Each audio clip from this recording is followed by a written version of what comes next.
Bonjour et bienvenue à tous les lions et les ascendants pour cette guidance plein air du mois d'avril, tout simplement. Je suis content de pouvoir en faire une dehors, voilà. J'espère que cette guidance vous fera plaisir avec le bruit environnemental des oiseaux. Tout à l'heure j'ai entendu les corbeaux, alors voilà, c'est parti, on y va. Sans plus tarder, nous sommes avec le tarot des anges qui nous indique le 5 d'eau, le 4 d'eau et le roi de terre. Donc ça tombe bien, on est au bord de l'eau et on voit que vous êtes une personne de signe d'eau et avec la coupe. Donc votre coupe est remplie, vous en avez marre et tout de rater des occasions et vous êtes une personne insatisfaite ou alors vous vous ennuyez. Donc on vous indique ici très clairement d'ouvrir les yeux et de repérer des nouvelles occasions, des nouvelles opportunités qui vont se présenter à vous. Nous allons donc voir un peu plus en détail qu'est-ce que cela signifie en fait pour vous.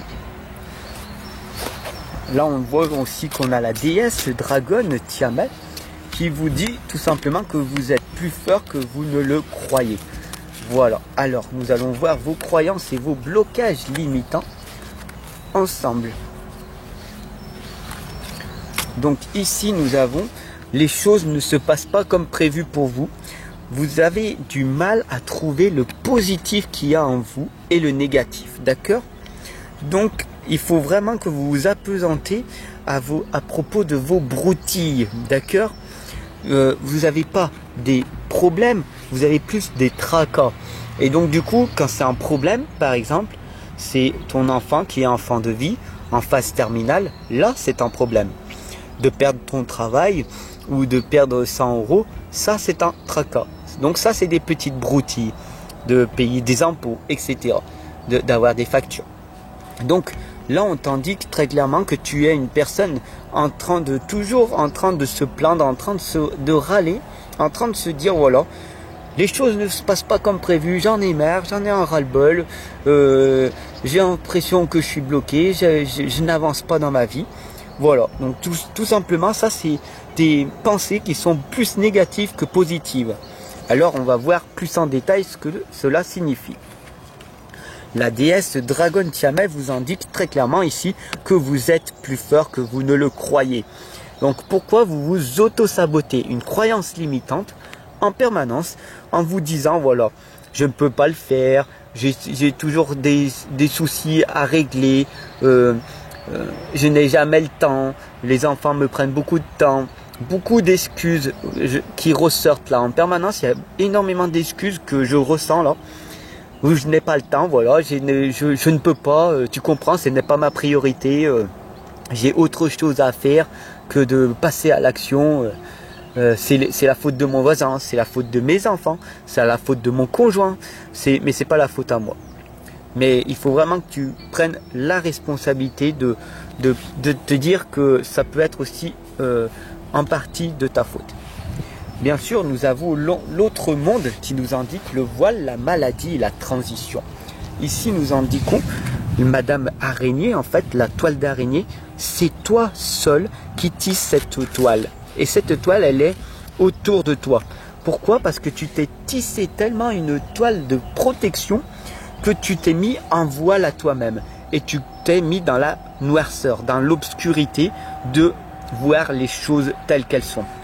Donc tu te focalises tout simplement sur le négatif qu'il y a en toi au lieu de voir que les choses positives qu'il y a. Je ne sais pas, par exemple, tu as peut-être fait une belle action aujourd'hui, au lieu de te féliciter, tu vas te plaindre à des personnes en te disant bah, j'ai eu un travail de merde aujourd'hui, mon patron, mon manager, il m'a pris la tête, etc. J'ai été attaqué par une personne narcissique alors que peut-être en fait tu es une personne susceptible. D'accord? Donc tu te voiles un petit peu la face et tu te mets en fait des maladies à toi-même, tout simplement. Donc il faudra vraiment arriver à faire la transition entre ce qui est réel pour toi et est-ce que c'est parce que tu es susceptible que tu as appris mal, que tu as appris personnellement, ou parce que tu ne veux pas changer. Voilà, tout simplement. Donc il faut que tu observes ce voile que tu t'es mis à l'intérieur de toi et casser cette croyance limitante. Bien sûr, il y a différents outils que je pratique, que j'accompagne, je t'accompagne et je te guide en permanence. Voilà, donc si tu as besoin d'être accompagné et guidé, n'hésite pas en consultation privée, ok? Donc là, on voit très clairement que tu sors de l'eau et que tu rates en permanence des occasions, des opportunités. Tu ne vois pas puisque tu es voilé par tes soucis en permanence. Donc, on te demande d'ouvrir les yeux et du coup, de repérer les nouvelles occasions. Parce que si tu es dans ton confort négatif en permanence et que tu te focalises tout le temps, et que tu ne vois pas les belles opportunités, peut-être un nouveau partenaire, une personne qui t'a fait un sourire. Est-ce que tu lui as rendu ce sourire? Est-ce que tu as remercié l'univers pour le sourire qu'il t'a donné, qu'elle t'a donné? Tu comprends? Tout simplement. Donc, ne rate pas des occasions. Il y a des magnifiques personnes tout autour de toi, mais toi, tu as ce voile qui t'empêche d'y voir. Bien sûr, nous avons l'attrapeuse de rêve qui t'indique d'ouvrir ton cœur davantage. Parce que ton cœur, il est ouvert, mais il a été blessé, attaqué par des choses du passé, tout simplement. Alors, comment il faut faire, en fait, pour rêver de sagesse? Tout simplement, il ne faut pas oublier tes rêves de ton enfance et recommencer à t'introspecter. Chercher à l'intérieur de toi la petite clé qui permettra d'ouvrir ton cœur à nouveau. Voilà, tout simplement. La sorcière des haies t'indique la sagesse des plantes, les secrets de famille, les secrets que tu as à l'intérieur de toi et tu as des connaissances cachées. Là, on voit très clairement que tu es une personne avec des yeux clairs et tout simplement que tu as des connaissances, tu sais des choses, tu ressens des choses, tu vois des choses et tu te dis, mais en fait, est-ce que je suis vraiment comme toutes les autres personnes? Est-ce que je ne serais pas unique? Si tu es unique, tu es une personne formidable, tu es une personne fantastique, tu le sais que tu es unique. Il y a beaucoup de personnes autour de toi qui ne te comprennent pas, mais il faut que tu saches que le monde ésotérique, le monde spirituel, le sait que tu n'es pas tout seul et il sait que tu es compris. Donc, pourquoi en fait tu te voiles la face en fait? Bien sûr, ici nous voyons le roi de terre qui t'indique que tu vas aller dans ton futur, vers une ère de réussite. Pourquoi? Parce que tu vas aborder avec confiance les occasions qui vont s'offrir à toi, d'accord?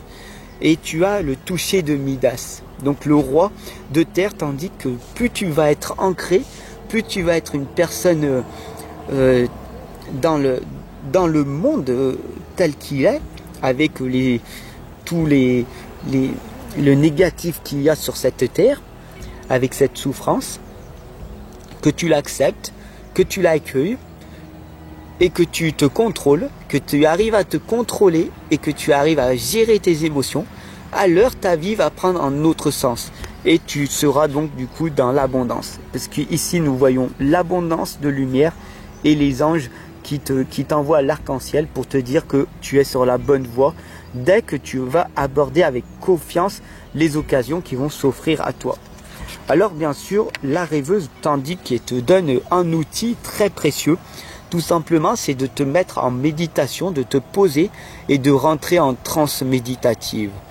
Tout simplement, tu vas arriver avec du temps et de la pratique à ressentir des apparitions, à voir des choses, à ressentir des choses. Bien sûr, un outil qui est très magnifique, formidable, pour que tu puisses obtenir ce que tu souhaites réellement, c'est ta vision créatrice. Où tu veux être dans 1 an, dans 5 ans ou dans 10 ans. Tu fermes les yeux, tu visualises tout simplement, vraiment en le ressentant au plus profond de toi, comme si tu y étais déjà, où c'est que tu veux y être. Voilà, tout simplement. Bien sûr, avant d'arriver à être dans l'abondance de cette réussite, il va falloir faire un énorme travail sur ton ombre. Donc il va falloir que tu affrontes ton ombre, bien sûr. Nous sommes des êtres négatifs, nous voyons très clairement que tu as besoin de travailler sur ta partie ombre, tous tes défauts que tu as eus dans ton passé, tu vas les transformer en des choses plus magnifiques. D'accord? Donc, pour aller vers la lumière, tout simplement, pour aller vers la sagesse, l'illumination, tout simplement, il faut que tu te confrontes avec ton ombre, que tu te confrontes en fait avec le mal que tu as fait dans le passé à des personnes.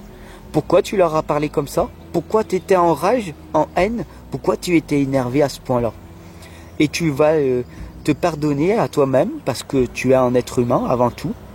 Donc tu sais que tu es un être imparfait, mais du coup, tu vas te pardonner en priorité et puis tu vas demander pardon à l'univers pour tout le mal que tu as pu faire autour de toi. Pourquoi? Parce que tu as nourri l'unité, le collectif en fait, tout simplement. Donc maintenant, tu vas aller vers ta propre lumière en affrontant ton ombre. Et tu pourras donc du coup rayonner en ouvrant ton cœur. Tu vas aller vers ta propre réussite et du coup tu pourras être dans l'abondance de ce que tu recherches réellement dans ta propre réussite. Merci de m'avoir écouté les lions et les ascendants pour cette guidance du mois d'avril. J'espère qu'elle vous aura parlé. Tout simplement, je vous souhaite une excellente journée et si tu souhaites une consultation en privé, je t'attends de l'autre côté.